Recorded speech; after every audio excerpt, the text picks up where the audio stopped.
हाँ मेरे प्यारे बच्चों, आज का हमारा टॉपिक है विद्युत द्विध्रुव। जैसा कि हम पहले ही पढ़ चुके हैं, आवेश के बारे में हम पहले वीडियो में हम पढ़ चुके हैं। तो विद्युत द्विध्रुव क्या होता है कि अगर दो समान परिमाण लेकिन विपरीत प्रकृति के आवेश अगर बहुत अल्प दूरी पर, बहुत कम दूरी पर रखे होते हैं, तो जो ये व्यवस्था जो होती है ये विद्युत द्विध्रुव कहलाती है। आपको चित्र में दिख रहा होगा कि ये ए बी, देखिए ए पे माइनस क्यू चार्ज है और बी पे प्लस क्यू चार्ज है, और दोनों के जो बीच की जो दूरी है वो कितनी है, वो है 2a। हमने मानी है ये दूरी जो है ये 2a है।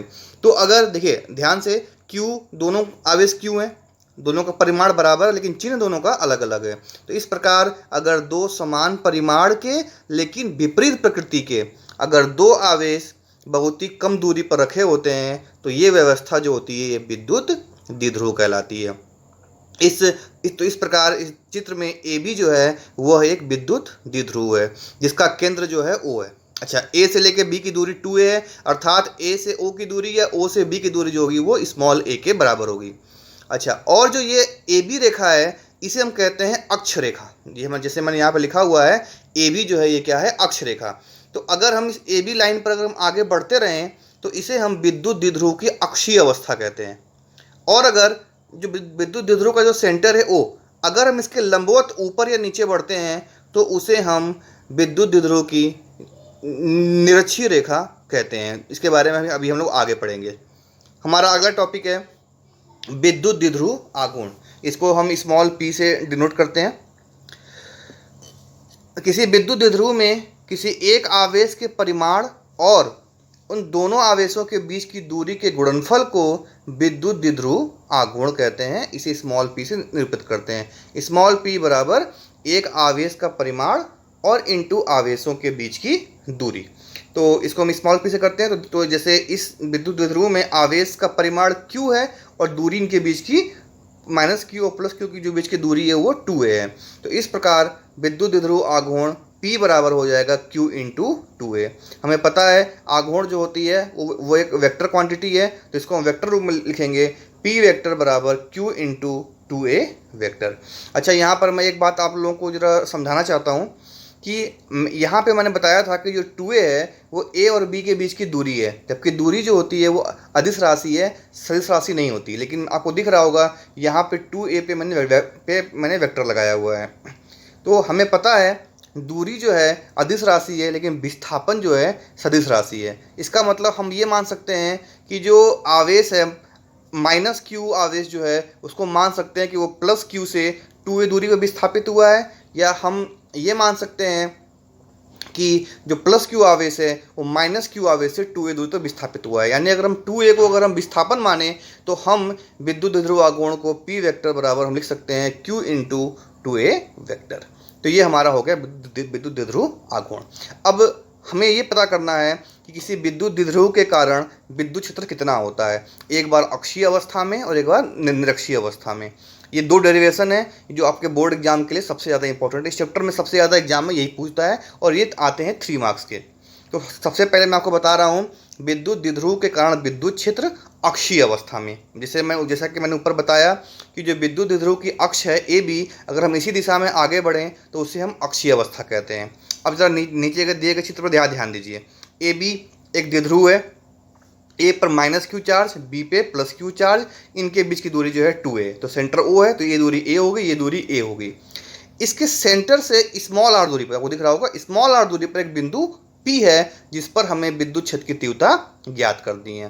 तो आपको मैं पहले के वीडियो में मैं बता चुका हूँ कि जिस किसी बिंदु पर हमें विद्युत क्षेत्र की तीव्रता ज्ञात करनी होती है, हम ये मान के चलते हैं कि उस बिंदु पर एक परीक्षण आवेश है जो कि धनात्मक होता है। इसका मतलब ये हुआ कि P पर कोई धन आवेश होगा। अब जरा ध्यान दीजिए, B जो है B पे प्लस चार्ज है तो ये P को प्रतिकर्षित करेगा, यानी B के कारण P पे जो लगने वाला विद्युत बल होगा या विद्युत क्षेत्र होगा वो आगे की तरफ होगा, विपरीत दिशा में होगा।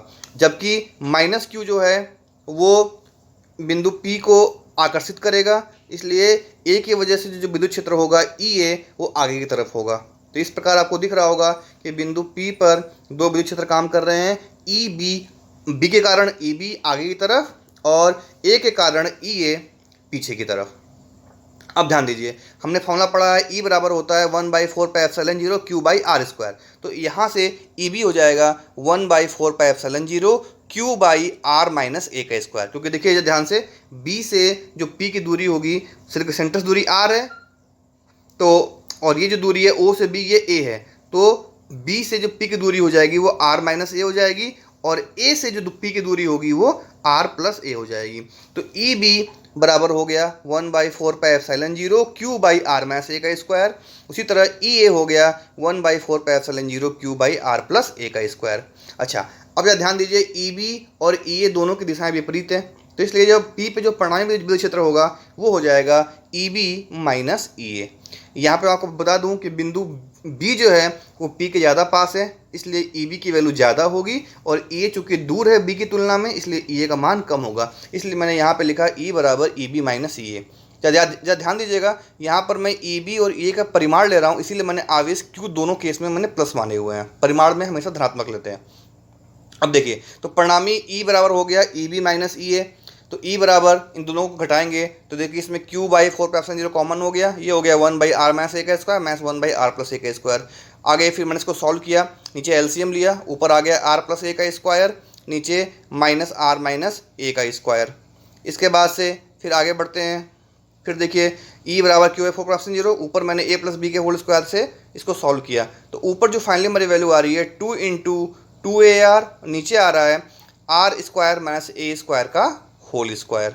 अच्छा, क्योंकि आर जो दूरी है वो काफ़ी ज़्यादा है, ए जो होता है वो बहुत कम होता है, इसलिए हम ए स्क्वायर को क्या करते हैं, चूँकि ए की वैल्यू आर की तुलना में बहुत कम है, अतः हम ए स्क्वायर को हम नगण्य मान के चलते हैं। तो अगर मैं इसको नगण्य मान लूँगा तो नीचे आर स्क्वायर का स्क्वायर, ये आर पावर 4 हो जाएगा।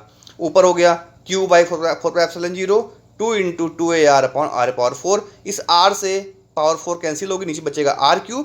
ऊपर हो गया 1/4πε0 2 × 2QA बाई आर क्यूब। और अभी हमने इधर पढ़ा था P बराबर होता है Q × 2A, तो यहाँ पर मैंने 2QA इसको जो है मैंने रिप्लेस कर दिया P से, तो हमारा E का फॉर्मूला बना 1/4πε0 2P बाई आर क्यूब। इसको अगर वेक्टर फॉर्म में लिखा जाए तो E वेक्टर बराबर 1/4πε0 2P बाई आर क्यूब और आर कैप मतलब आर की दिशा में एकांक वेक्टर। तो इस प्रकार ये जो है हमारा विद्युत द्विध्रुव के कारण अक्षीय अवस्था में विद्युत क्षेत्र की तीव्रता का सूत्र है, E बराबर 1/4πε0 2P बाई आर क्यूब। तो ये इटरेशन बहुत इंपॉर्टेंट है आपके बोर्ड एग्जाम के लिए, कई बार पूछा भी गया है 3 मार्क्स का, तो इसलिए आप लोग इसको 1-2 बार खुद प्रैक्टिस करेंगे तो आपको ज़्यादा बढ़िया से समझ में आ जाएगा। किसी डाउट के केस में आप मुझे मैसेज कर सकते हैं। Thank you.